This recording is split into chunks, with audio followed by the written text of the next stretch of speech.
अशी का मुर्द्यासारखी उभी आहेस? आजी, तू तू माझ्या गोष्टींमध्ये काय इंटरफेअर करतेस मला सांग.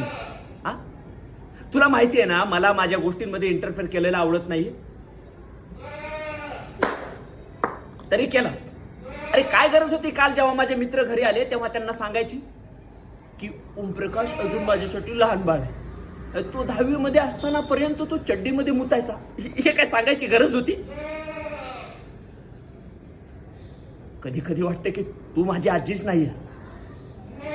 सांग ना, सांग मला, कोणती आजी आपल्या सख्या नातोंडाबरोबर असं वागू शकते का? काय पाप केलं आणि माझ्या नशिबाला तू आलीस. ह्यापेक्षा मी अनाथच राहिलो असतो तर बरं झालं असतं.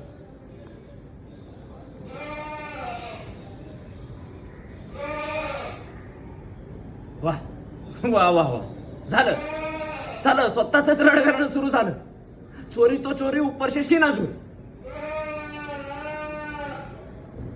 थकलो यार मी. आजी आता तू शांत बस यार. आता तुझं रड करणं प्लीज बंद कर.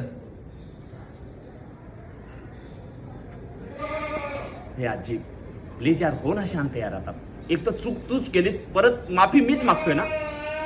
हो ना शांत आता यार प्लीज. हो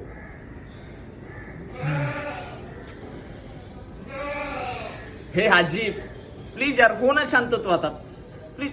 पण ठीक आहे बाबा, मी माफी मागतो, माझं चुकलं.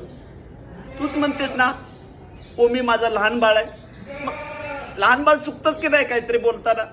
कर ना माफ यार आता तू तू हो ना शांत. आजी प्लीज ना, माफ कर यार.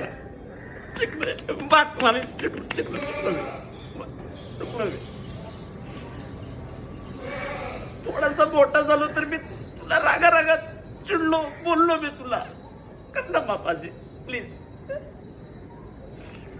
सगळं विसरून गेलो ग. लहानपणी आई वडील गेले आणि आई वडील म्हणून तूच सांभाळ केलास.